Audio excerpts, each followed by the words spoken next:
అందరికీ బాగా తెలిసిన ఒక సందర్భం ఇది బైబిల్లో.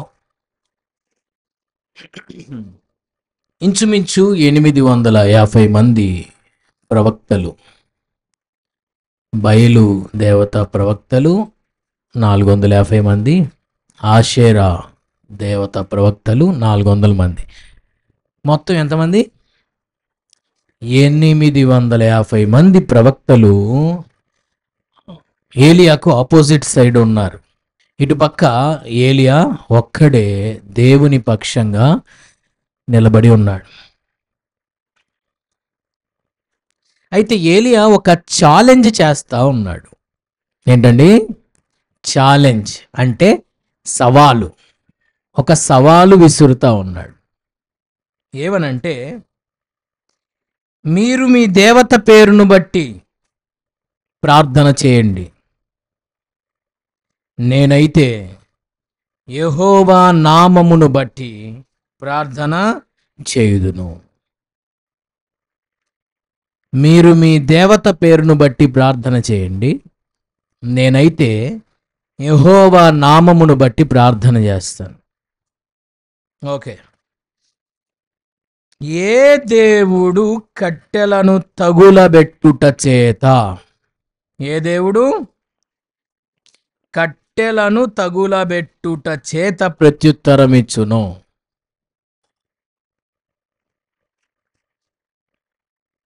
Who answers with fire? ఎవరు ఆ కట్టెలను తగలబెట్టుట చేత, అగ్నితో తగలబెట్టుట చేత ప్రత్యుత్తరం ఇచ్చును? ప్రత్యుత్తరం అంటే జవాబు, ఆన్సర్. ఎవరైతే కట్టెలను తగులబెట్టుట చేత ప్రత్యుత్తరం ఇచ్చునో ఆయనే దేవుడు, ఆయనే దేవుడని నిశ్చయించుదము రండి. దేవునికి స్తోత్రం. అంటే ఏం లేదండి, సింపుల్గా చెప్పాలంటే అక్కడ కట్టెలు,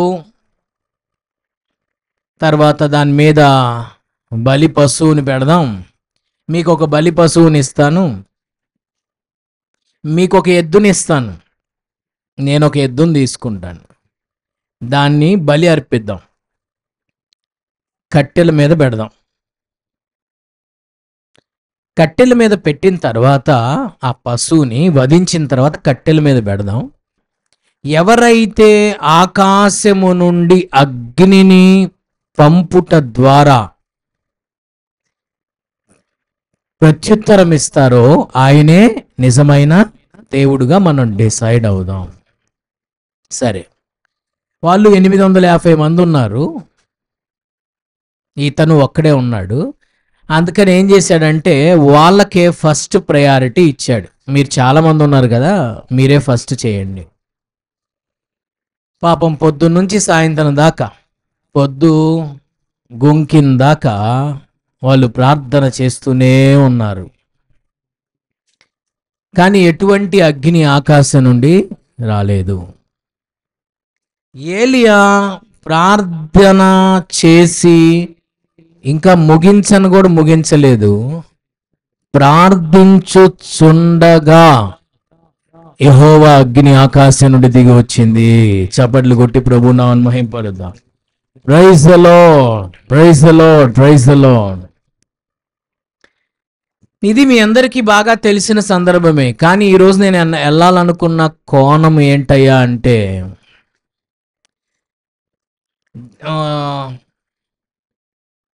ఇప్పుడు నేను చెప్పబోయే కొంతమంది భక్తులు ఉన్నారు, వాళ్ళందరూ కూడా ఛాలెంజింగ్ ప్రేయర్ వారియర్స్ అండి.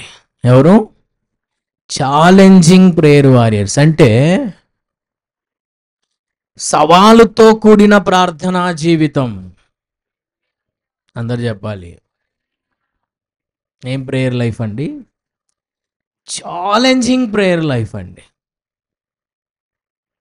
ఏదో క్యాజువల్గా స్తుతి స్తోత్రం, ప్రేమగల తండ్రి, పరిశుద్ధుడా, స్తోత్రం అయ్యా, ప్రేమగల దేవా, కృపగల దేవా, కనికరించండి దేవా, ఏదో క్యాజువల్ ప్రేయర్ వారియర్స్ కాదండి వాళ్ళు. ఛాలెంజింగ్ ప్రేయర్ వారియర్స్ అంటే ఒక సవాలుతో కూడినటువంటి ప్రార్థనా వీరులు. ఇంకా చెప్పాలంటే ఇలా ప్రార్థన చేస్తే అలా కార్యాలు జరిగాయి.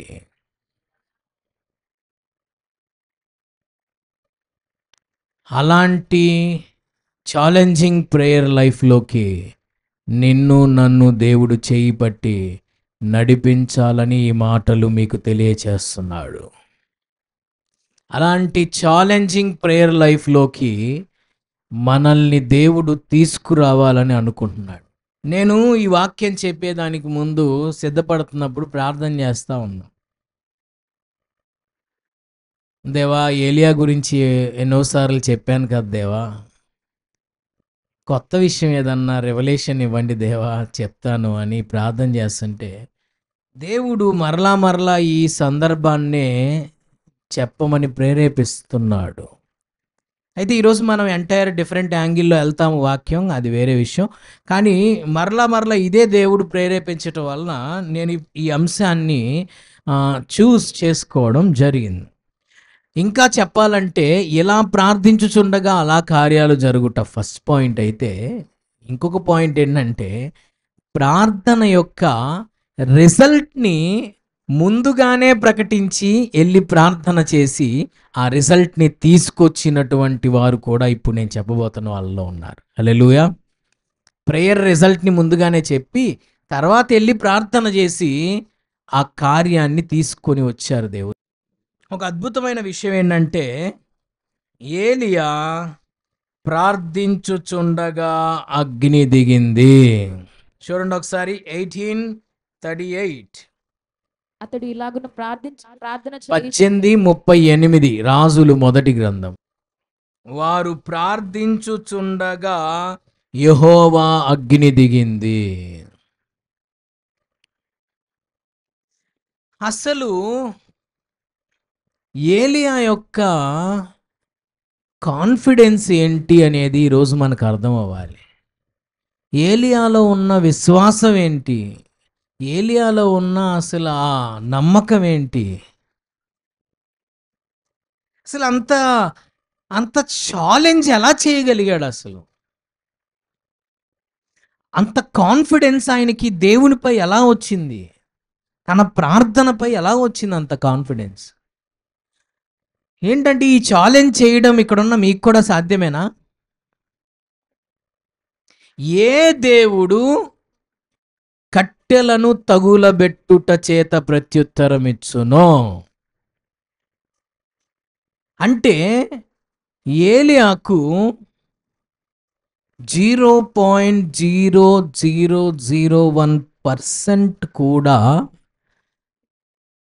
నేను ప్రార్థించగా అగ్ని రాదు అనే డౌటే లేదు ఆయనకి.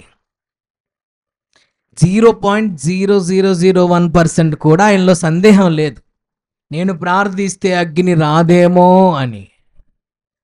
అసలు ఎంత కాన్ఫిడెన్స్ ఉంటే ఆయనకి ఆ ఛాలెంజ్ చేస్తుంటాడు, అసలు ఎంత కాన్ఫిడెన్స్ ఉంటే, ఎంత విశ్వాసం ఉంటే, ఎంత ప్రార్థనాపరుడు అయితే ఆ ఛాలెంజ్ చేయగలిగాడు. అంటే ఇప్పుడు ఆయన ఛాలెంజ్లో ఉన్నటువంటి ఫెయిత్ ఏంటంటే, మీరు ప్రార్థన చేయండి, అగ్ని వచ్చిందా, సరే ఓకే. నేను ప్రార్థన చేసినప్పుడు అగ్ని వచ్చిందా, ఎవరు ప్రార్థన చేసినప్పుడు అగ్ని దిగి వస్తుందో ఆయనే దేవుడని మనము కన్ఫర్మ్ చేసుకుందాం. అంటే ఇప్పుడు ఆ మాట వెనుక ఉన్న ఏలియా యొక్క విశ్వాసం ఏంటంటారు? ఖచ్చితంగా నేను ప్రార్థన చేస్తే అగ్నిని దేవుడు పంపుతాడు.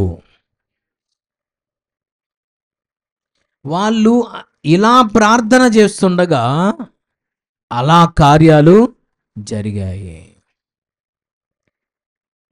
ప్రార్థన చేయుచుండగానే దేవుని అగ్ని దిగింది అని అక్కడ రాయబడింది. అంటే ఏలియాలో ఇంత సందేహం కూడా లేదు, నేను ప్రార్థన చేస్తే ఒకవేళ రాదేమో అగ్ని, ఆయనకి 0.0001% అపనమ్మకం కూడా లేదు. మనకు అగ్ని దిగి వస్తుందని 0.0001% నమ్మకం కూడా లేదు. ఆయనలోనేమో అగ్ని రాదు అనే అవిశ్వాసం ఇంత కూడా లేదు.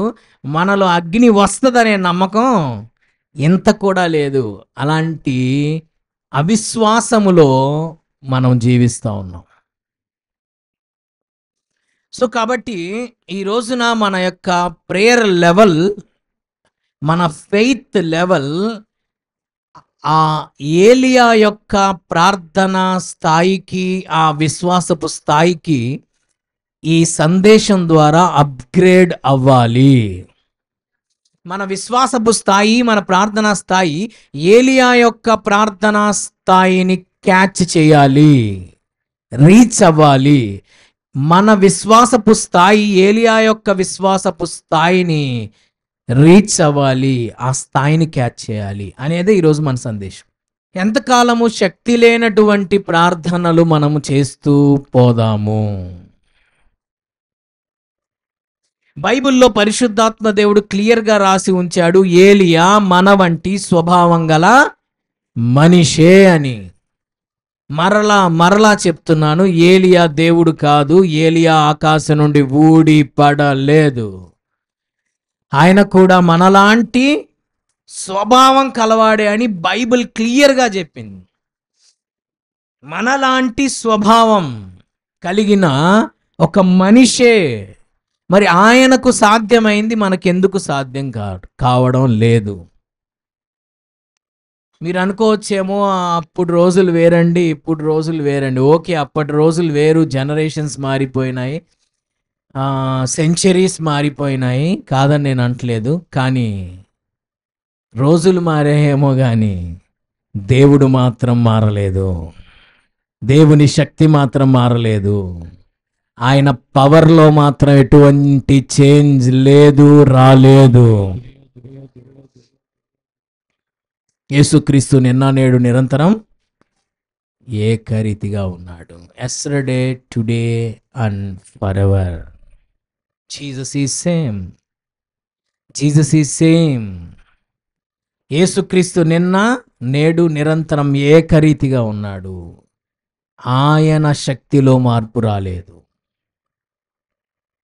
అసలు ఈయనలో ఉన్న రోషం గల భక్తి, రోషం గల ప్రార్థనా జీవితం, ఆ రోషం గల ఆ యొక్క లైఫ్ని చూస్తే చేస్తే ఇలాంటి భక్తి చేయాలరా బాబు అని మీకు అనిపించాలి.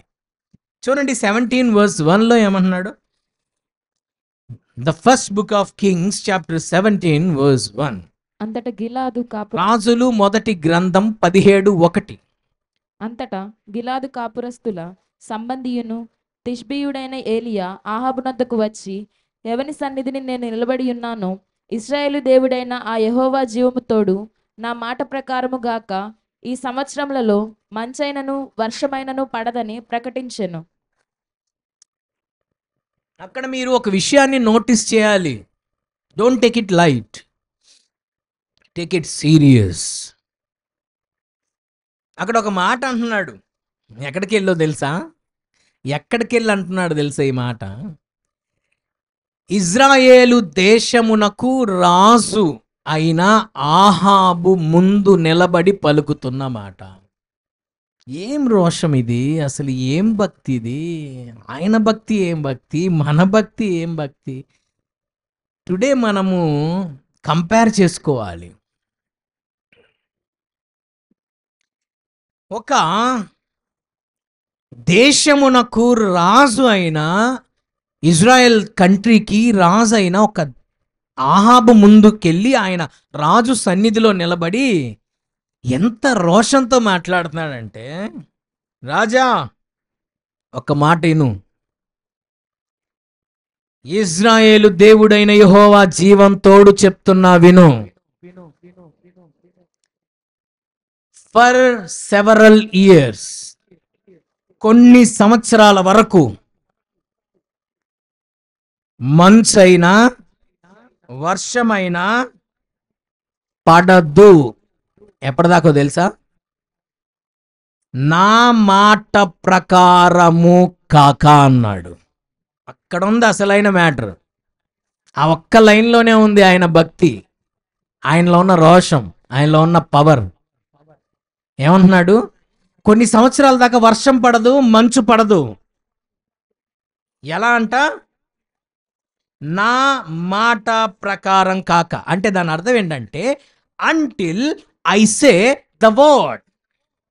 నా మాట ప్రకారము కాక అంటే అర్థం until I say the word. అంటే నేను మరలా చెప్తేనే వర్షం పడుతుంది మళ్ళా. స్తోత్రం, స్తోత్రం, స్తోత్రం, స్తోత్రం. ఎప్పుడంట? నేను మళ్ళా చెప్తేనే. ఇప్పుడు ఆగమని చెప్తున్నా, ఈ తర్వాత మళ్ళీ పడమని నేను చెప్తేనే మరలా మంచు వర్షం పడుతుంది. నేను మళ్ళీ మాట చెప్పేదాకా ఆకాశం నుండి మంచు కురవదు, వర్షము పడదు అని రాజు ముందు నిలబడి ఎంత రోషంతో చెప్తున్నాడంటే, ఆయన దగ్గర అలాంటి స్టఫ్ ఉంది కాబట్టి భక్తిలో ఆయన అంత రోషంగా మాట్లాడగలిగాడు. ఈవెన్ మనం రాజు ముందు పక్కన పెడితే సర్పంచ్ ముందుకెళ్ళి కూడా దేవుని కొరకు అంత రోషంగా నిలబడలేని దౌర్భాగ్య స్థితిలో భక్తిని మనం చేస్తున్నాం. ఒక రాజు ముందు నిలబడి ఎంత రోషంగా చెప్తున్నాడంటే, రాజా, ఎవని సన్నిధిలో నేను నిలబడ్డానో ఆ యెహోవా జీవం తోడు చెప్తున్నా, until I say the word. మరలా నేను చెప్పేదాకా, మరలా నేను ప్రార్థన చేసేదాకా మంచు పడదు, వర్షం పడదు అని ప్రకటించాడు. అసలు ఏంటండి అది? నా మాట ప్రకారం కాక అన్నాడు. అంటే దాని అర్థం అంటిల్ ఐసే, అంటిల్ ఐసే. మరలా మంచు వర్షమా కురువు అంటే అని నేను చెప్పేదాకా కొన్ని సంవత్సరాలు వర్షం మంచు పడదు. కేవలం డైలాగేనా ఇది? Is this only dialogue? ఇది కేవలం డైలాగేనా? ఆయన ఆ మాట పలికిన దగ్గర నుంచి ఇంచుమించు 3 సంవత్సరాల 6 నెలలు వర్షము మంచు పడలేదంట భూమి మీద. వాట్ ఏ ఛాలెంజింగ్ లైఫ్ అండి. నిజంగా ఇలాంటి భక్తులు మన ముందు ఉన్నారు. సరే, మరీ అంత చేయలేకపోయినా కనీసం కొంతైనా వాళ్ళని మనం రీచ్ అవ్వడానికి ప్రయత్నం చేయాలి. ఎంతకాలం మనము శక్తి లేని భక్తి చేస్తూ ముందుకెళ్దాం? ఎంతకాలము శక్తి లేని ప్రార్థనా జీవితం? శక్తిగల దేవుడు నా దేవుడు, గొప్ప దేవుడు నా దేవుడు అని మనం ప్రకటిస్తూ కేవలం దాన్ని మాటల్లో మాత్రమే సర్ది పెడదామా? ఆ శక్తిగల దేవుని శక్తిని నీ ప్రార్థన ద్వారా ప్రపంచానికి నువ్వు చూపాలి. ఆ శక్తిగల దేవుని యొక్క శక్తిని నీ ప్రేయర్ ద్వారా ఈ ప్రపంచం కన్నులారా రానున్న రోజుల్లో చూచును గాక. ఆ విధంగా నా దేవుడు మిమ్మును బలపరచును గాక. ఇంకొక వ్యక్తి ప్రార్థన చేశాడు. ఏం జరిగిందో 21:26 దినవృత్తాంతములు మొదటి గ్రంథం 21:26. దినవృత్తాంతములు మొదటి గ్రంథం 21వ అధ్యాయం 26వ వచనం, పేజ్ నంబర్ 352. పిమ్మట దావీదు యెహోవాకు అచ్చట ఒక బలిపీఠము కట్టించి దహన బలులను సమాధాన బలులను అర్పించి యెహోవాకు మొర్రపెట్టగా ఆయన ఆకాశంలో నుండి దహన బలిపీఠము మీదికి అగ్ని వలన అతనికి ప్రత్యుత్తరం ఇచ్చెను. ప్రత్యుత్తరం. Do not forget that word, ప్రత్యుత్తరం. God answered David's prayer. God answered with fire. దేవుడు దావీదు ప్రార్థనకు జవాబిచ్చాడు. అలా అగ్ని రూపంలో. వన్స్ అగైన్ దినవృత్తాంతముల మొదటి గ్రంథం 21వ అధ్యాయం 26వ వచనం, పిమ్మట దావీదు యెహోవాకు అచ్చట ఒక బలిపీఠమును కట్టించి దహన బలులను సమాధాన బలులను అర్పించి యెహోవాకు మొర్రపెట్టగా ఆయన ఆకాశంలో నుండి దహన బలిపీఠము మీదకి అగ్ని వలన అతనికి ప్రత్యుత్తరం ఇచ్చెను. Praise the lord. దావీదు అచ్చట ఒక బలిపీఠమును కట్టించి దహన బలులను సమాధాన బలులను అర్పించి యెహోవాకు మొరపెట్టగా ఏం చేశాడంట? చెప్పండమ్మా.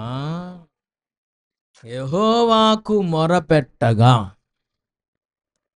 దెన్ ఆయన ఆకాశములో నుండి దహన బలిపీఠము మీదికి అగ్ని వలన అతనికి ప్రత్యుత్తరం ఇచ్చెను. ఎప్పుడైతే దావీదు ఒక బలిపీఠం కట్టించి దహన బలులు సమాధాన బలులు దాని మీద అర్పించి దేవునికి మొరపెట్టాడు, 3 పనులు చేశాడు. ఏంటో చెప్తారా? మొదటిది బలిపీఠం కట్టాడు, 2 దహన బలులు సమాధాన బలులు అర్పించాడు, 3 యెహోవాకు మొరపెట్టాడు.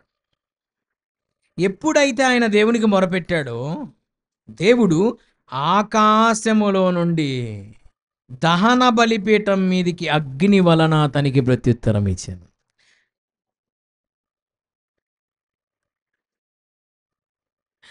ఇప్పుడు నేను చెప్తుంది లిటరల్ ఫైరా లేకపోతే అదొక విజనా? ఇప్పుడు దావీదు ప్రార్థన చేసినప్పుడు దహన బలిపీఠం మీదకి ఏం దిగిందన్నాడు? దహన బలిపీఠం మీదకి అగ్ని దిగింది. చెప్పండి, మీ నోటితో చెప్పండి. మీ మీద కూడా దిగునుగాక. దహన బలిపీఠం మీదకి అగ్ని దిగింది అంటే ఆ అగ్ని లిటరల్ ఫైరా లేకపోతే జస్ట్ ఒక విజన్ ఏమన్నా చూస్తున్నాడా? దర్శనంలో వస్తుందా అగ్ని? నిజంగా దిగొచ్చిందా? నిజంగా లిటరల్గా దిగొచ్చింది. లిటరల్ ఫైర్ అండి అది. అతను చూస్తుండగా అగ్ని దహన బలిపీఠం మీదకి దిగొచ్చి ఆ బలిపీఠం మీద ఉన్న బలిలంతటిని కాల్చివేసింది. అంటే దాని అర్థం ఏంటి? God accepted their offering. దేవుడు వారి అర్పణను యాక్సెప్ట్ చేశాడు, అంగీకరించాడు. God answered their prayer. దేవుడు వారి ప్రార్థనను జవాబు ఇచ్చాడు. దావీదు మొరపెట్టినప్పుడు కూడా ఆకాశం నుండి అగ్ని దహన బలిపీఠం మీదకి దిగొచ్చింది. ఇప్పుడు నేను చూపించబోయే భక్తులందరూ కూడా ప్రార్థన చేసి ఆకాశం నుండి అగ్నిని దించిన వాళ్ళే. ప్రార్థన చేసి ఆకాశం నుండి అగ్నిని దించిన వాళ్ళు. వీళ్ళలో నేను మొదటిగా ఏలియాని ఎందుకు పెట్టానంటే ఆయన పేరే అగ్ని ప్రవక్త. స్తోత్రం. ఎవరండి? ఆయన పేరే అగ్ని ప్రవక్త, ఫైర్ ప్రాఫెట్. చెప్పండి అమ్మా, ఏ ప్రాఫెట్? ప్రాఫెట్ ఆఫ్ ఫైర్ అనొచ్చు, లేదా ఫైర్ ప్రాఫెట్ అనొచ్చు. ఏలియాకున్న పేరేంటంటే ఫైర్ ప్రాఫెట్. ప్రాఫిట్ కాదండి, ప్రాఫెట్. ప్రాఫిట్ అంటే లాభం, ప్రాఫెట్ అంటే ప్రవక్త.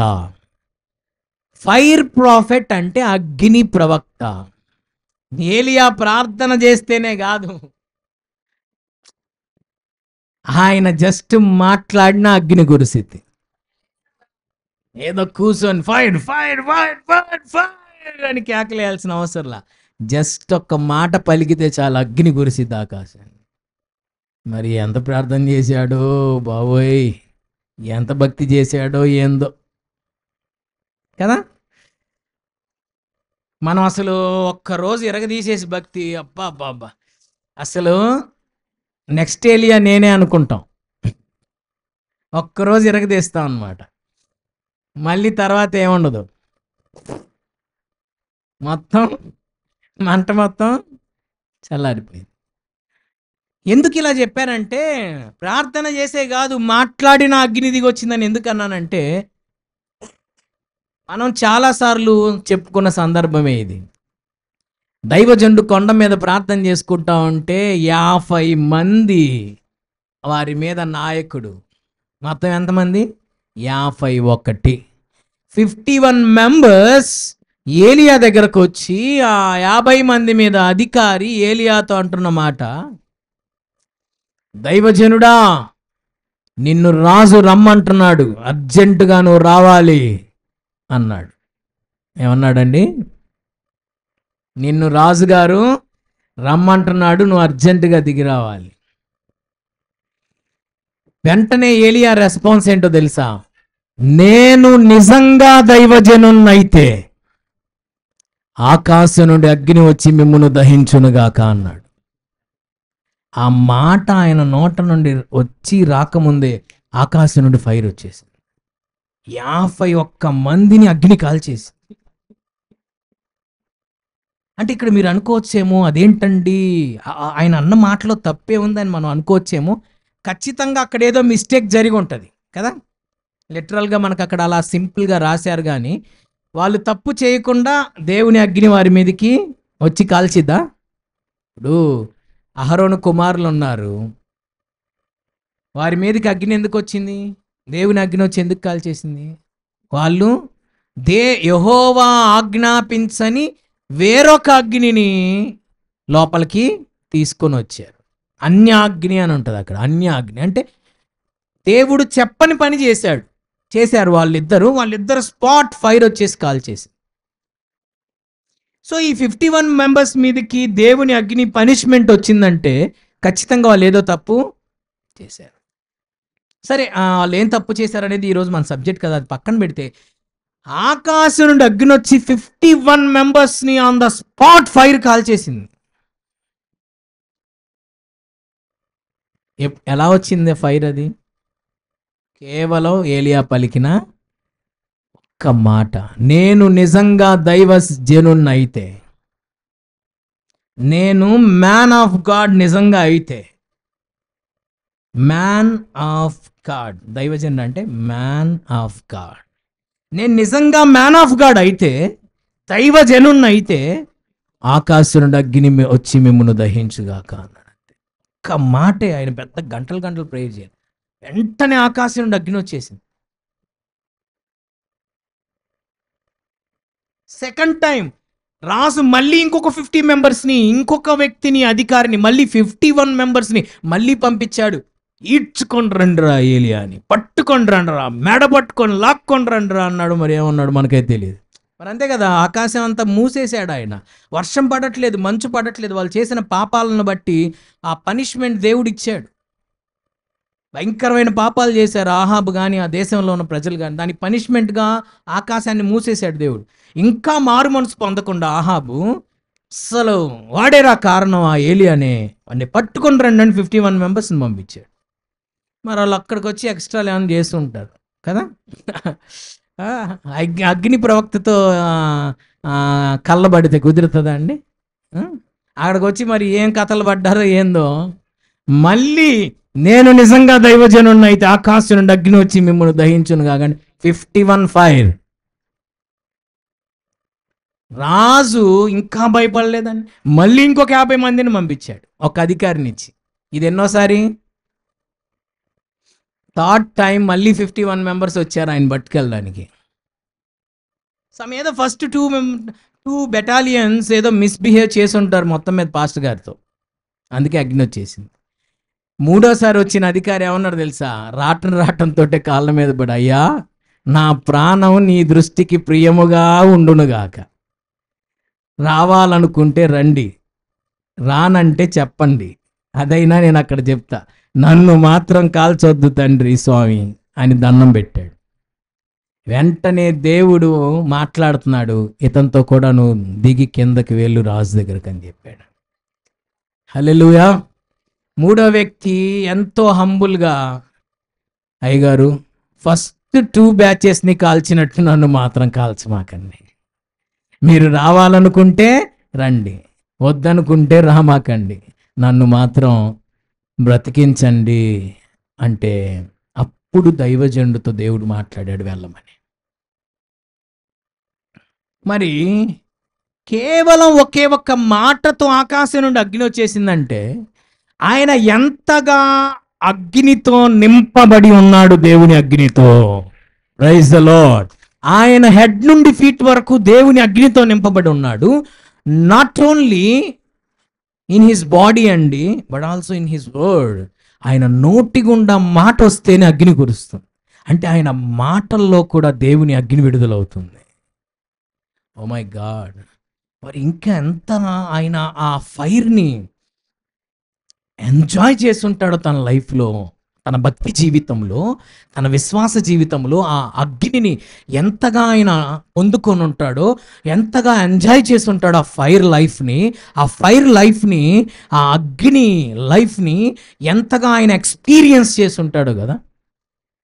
అప్పుడప్పుడు హోలీ స్పిరిట్ ఫైర్ నిన్నొచ్చి తాకితేనే నీకెంతో పవర్ని నువ్వు రిసీవ్ చేసుకున్నప్పుడు అసలు అగ్నితోనే కలిసి ప్రయాణం చేసే వాళ్ళ జీవితం ఇంకెంత పవర్ఫుల్గా ఉంటుందోనండి. దేవునికి స్తోత్రం. ఏలియాని తీసుకెళ్ళడానికి ఎవరు వచ్చారు? అగ్ని గుర్రములు, అగ్ని రథాలు. బాబోయ్, ఈయన మొత్తం స్టోరీ అంతా అగ్ని అనుకుంటా. ఆయన తీసుకెళ్ళడానికి ఏమొచ్చినాయండి? అగ్ని గుర్రములు, అగ్ని రథములు. ఒక దైవజనుడు ఉన్నాడండి, ఆయన ఒక పుస్తకాన్ని రాశాడు. ఆ పుస్తకం పేరే ఎముకలలో అగ్ని. ఎక్కడంట అగ్ని? ఫైర్ ఇన్ బోన్స్ అనే పుస్తకాన్ని రాశారు. ఎడ్ హౌసా అనే ఒక దైవ సేవకుడు. ఆ ఎముకలలో అగ్ని అనే ఆ పుస్తకం రాసినటువంటి దైవ సేవకుడి జీవితం నేను చదివానండి. ఆ పుస్తకం, ఆయన జీవితం ఎంత ఫైర్తో మూవ్ అయింది అంటే, ఆయన ఒక దేశానికి బైబిల్ ట్రైనింగ్ చేయడానికి వెళ్ళాడు. వెళ్ళినటువంటి ఆయన వెళ్ళిన దగ్గర నుంచి బైబిల్ ట్రైనింగ్ కంప్లీట్ చేసి మళ్ళా తిరిగి తన స్వదేశానికి వచ్చే వరకు తన దేశం యొక్క రక్షణ కొరకు రాత్రింబగళ్ళు ఏడుస్తూనే ఉన్నాడు. ఆ ఫైర్ లైఫ్ కోసం ఆయన కన్నీరు విడుస్తూనే ఉన్నాడు. పగలంతా ఆయన బైబిల్ కాలేజ్లో టీచింగ్స్ నేర్చుకుంటూ క్లాసెస్, రాత్రంతా నిద్రపోయేవాడు కాదు. రాత్రంతా మొరపెట్టేవాడు. ఏదో కొంత సమయం మాత్రమే రెస్ట్ తీసుకునేవాడు, ఎక్కువ సమయం ప్రార్థనలో ఉండేవాడు.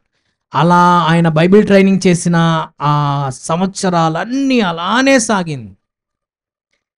రిటర్న్లో ఆయన మళ్ళీ బైబిల్ ట్రైనింగ్ కంప్లీట్ చేసుకొని రిటర్న్లో మళ్ళీ తన స్వదేశానికి వచ్చాడు.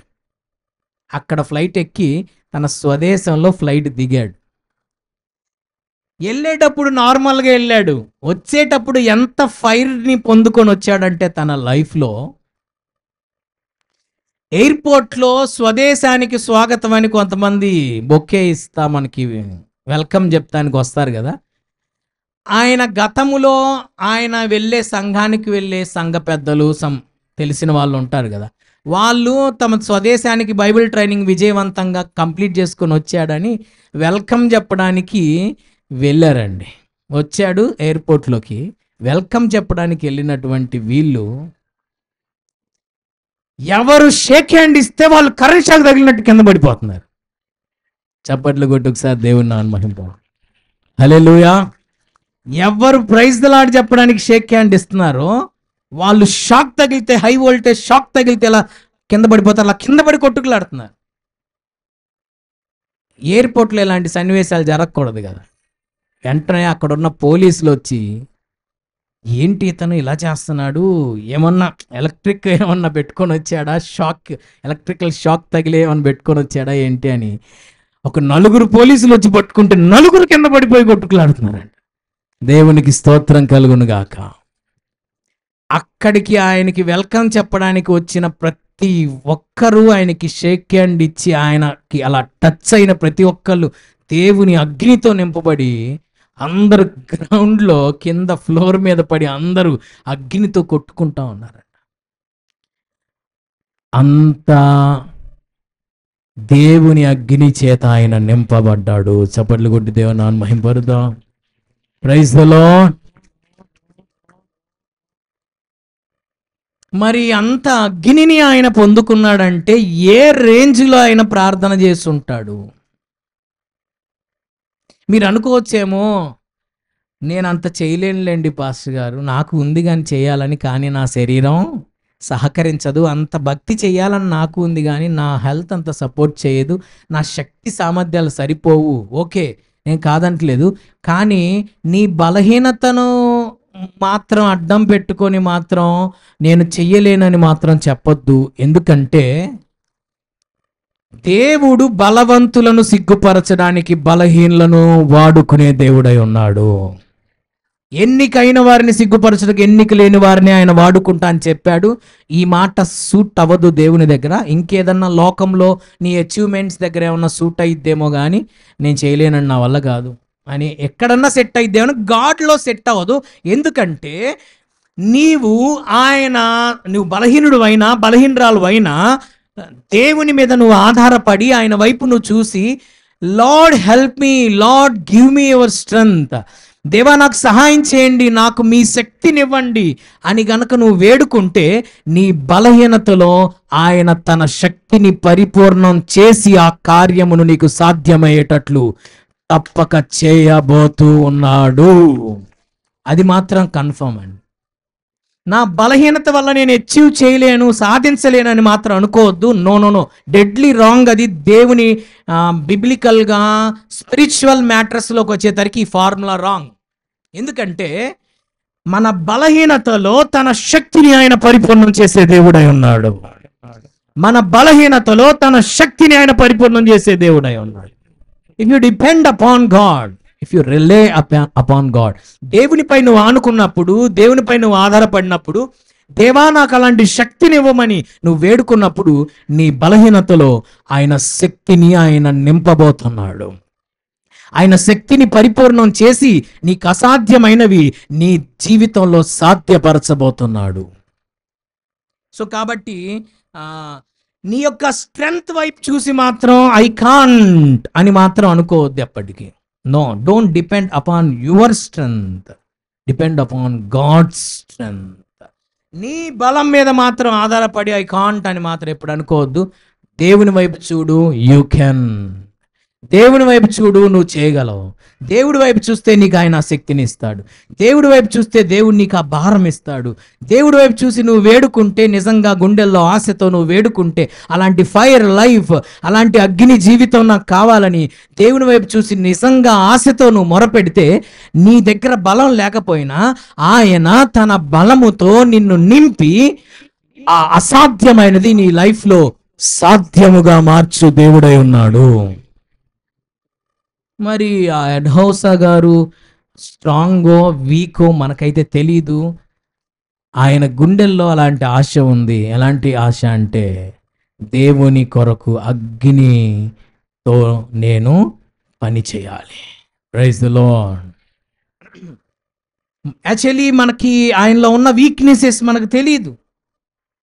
బయటికి చూడటానికి మనం చాలా స్ట్రాంగ్గా కనపడతాం, కానీ మన వీక్నెసెస్ మనకే తెలుసు, మన బలహీనతలు మనకే తెలుసు, మన బాడీలో ఉన్న పెయిన్ మనకే తెలుసు.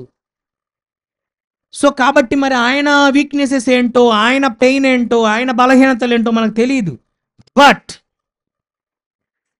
హీ కుడ్, ఆయన చేయగలిగాడు. ఆయన చేయగలిగాడు. ఖచ్చితంగా నీ గుండెల్లో ఆశ ఉంటే, దాని తగ్గ ప్రయాస ఉంటే, ప్రభువే నీకు ఆ కృపనిచ్చి అభిషేకం ఇచ్చి నడిపించును. అందుకే జీసస్ క్రైస్ట్ ఏమన్నాడంటే, నేను ఈ భూమి మీదకి ఎందుకు వచ్చానంటే అగ్ని వేయడానికి వచ్చాను. Praise the Lord. ఎందుకు వచ్చాడంటండి యేసయ్య? ఈ భూమి మీద నేను అగ్ని వేయడానికి వచ్చాను. సో అది త్వరగా రగులుకొని మండవలనని నేనెంతో కోరుచున్నాను అన్నాడండి. మరొక వచనాన్ని కూడా మనము చదువుకొని మనం ముందుకు వెళ్దాం. మరొక వ్యక్తి ప్రార్థించగా అగ్ని దిగొచ్చింది. చూద్దాం ఒకసారి. 2 Chronicles 7:1. దినవృత్తాంతాలు 2వ గ్రంథం 7:1. దినవృత్తాంతములు 2వ గ్రంథం 7:1.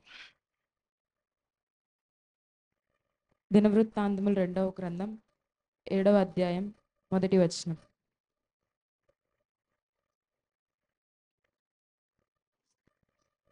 సొలొమోను తాను చేయు ప్రార్థనను ముగించినప్పుడు అగ్ని ఆకాశం నుండి దిగి దహన బలులను ఇతరమైన బలులను దహించెను. యెహోవా తేజస్సు మందిరము నిండా నిండెను. మరొకసారి చదువుకుందాం. సొలొమోను తాను చేయు ప్రార్థనను ముగించినప్పుడు అగ్ని ఆకాశం నుండి దిగి దహన బలులను ఇతరమైన బలులను దహించెను. యెహోవా తేజస్సు మందిరము నిండా నిండెను. చూసారా? సొలొమోను తాను చేయు ప్రార్థనను ముగించినప్పుడు అగ్ని ఆకాశము నుండి దిగింది. చాలామంది సొలొమోన్ అనగానే మనకు ఒక నెగిటివ్ థాట్ వచ్చేస్తుంది కదా. సొలొమోన్ అనగానే ఆయన ఏముందిలేండి, తప్పిపోయాడుగా, తొలగిపోయాడుగా, పడిపోయాడుగా, యెహోవా యొద్ద నుండి ఆయన హృదయం తొలగిపోయింది కదా, యెహోవా యొద్ద నుండి ఆయన హృదయం దూరం అయిపోయింది కదా, తన భార్యల మాట విని దేవునికి దూరం అయిపోయాడు కదా, దేవునిలో పడిపోయాడు కదా అని మనం అనుకుంటాం.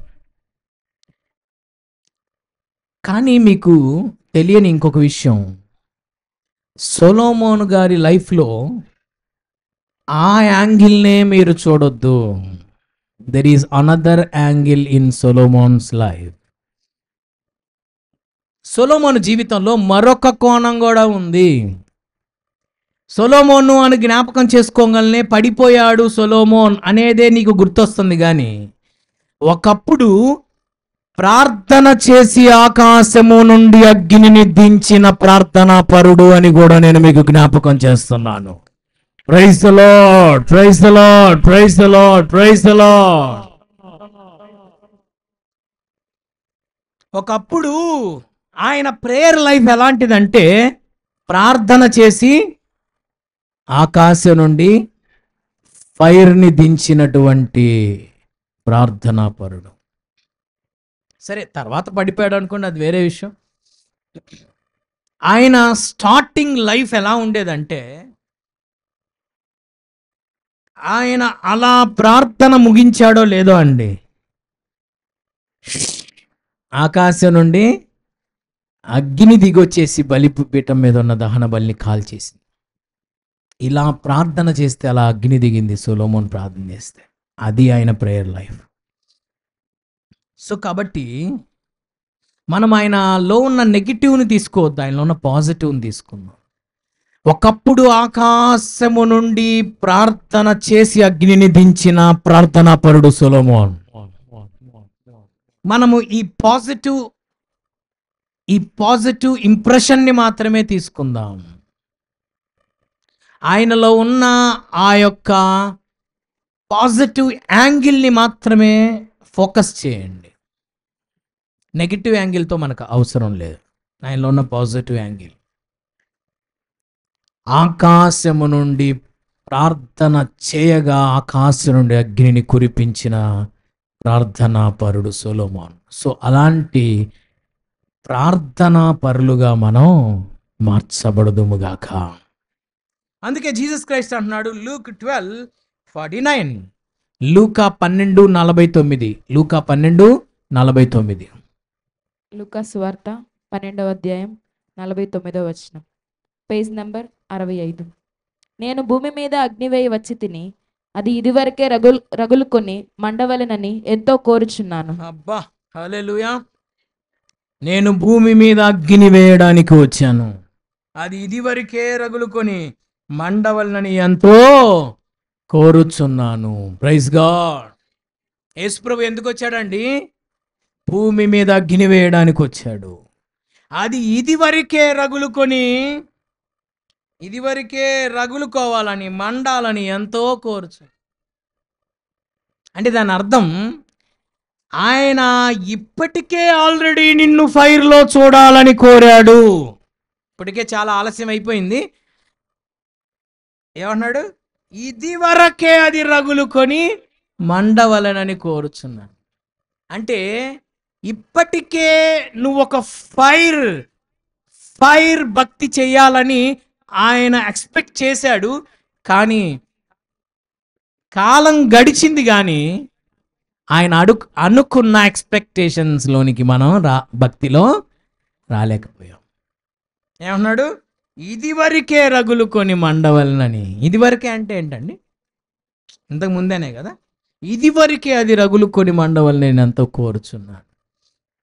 ఆల్రెడీ ఫైర్ లైఫ్లో ఆల్రెడీ నువ్వు ఉండి ఉంటావని నేను ఎక్స్పెక్ట్ చేశాను. కానీ ఇంత కాలమైనా నువ్వు ఇంకా ఆ ఫైర్ భక్తిలోనికి అప్రోచ్ అవ్వలేదు, ఇంకా నువ్వు ఆ యొక్క స్థాయికి రాలేదు అని దేవుడు ఎంతగానో బాధపడుతున్నాడు. సరే, ఇంకా అయిపోయిందని మనం ఏం చేయలేం. కనీసం ఇక నుండైనా అలాంటి శక్తి కలిగిన భక్తి నేను చెయ్యాలని ప్రభు సన్నిధిలో ఎడహోసా గారి వలె మనము పోరాడుదుముగాక, కన్నీరు విడుచుదుముగాక, ప్రార్థించుదుముగాక, గోజాడుదుముగాక, మొర్ర పెట్టుదుముగాక, పెనుగులాడుదుముగాక, పోరాడుదుముగాక.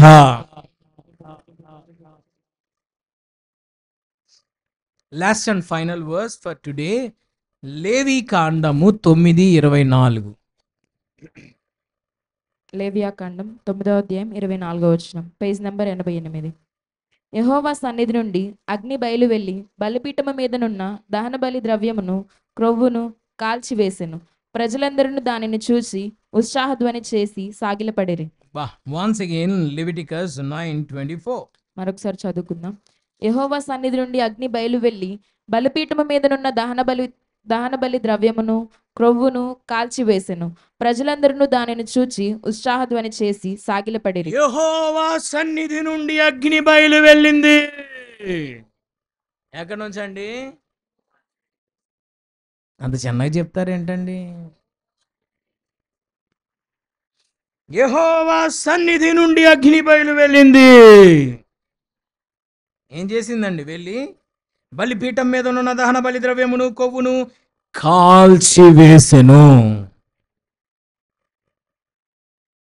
యెహోవా సన్నిధి నుండి అగ్ని బయలు వెళ్ళింది. అక్కడ ఉన్న దహన బలి ద్రవ్యమును కొవ్వును కాల్చివేసేసి, యెహోవా సన్నిధి నుండి అగ్ని బయలు వెళ్ళింది. ఎప్పుడో తెలుసా?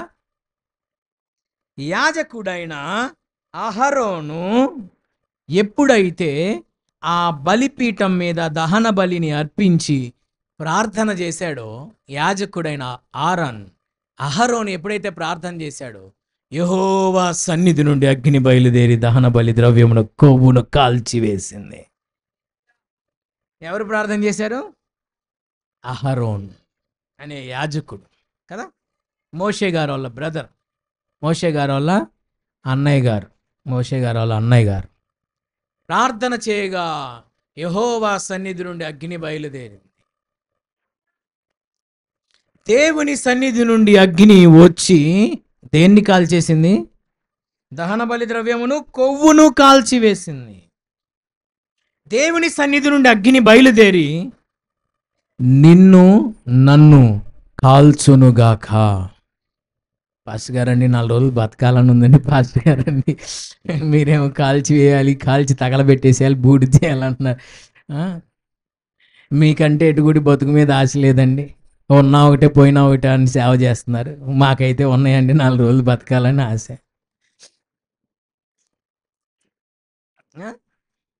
నేను చెప్పేది ఫిజికల్ బర్నింగ్ గురించి కాదండి, ఫిజికల్గా నీ శరీరాన్ని కాల్చడం గురించి కాదండి.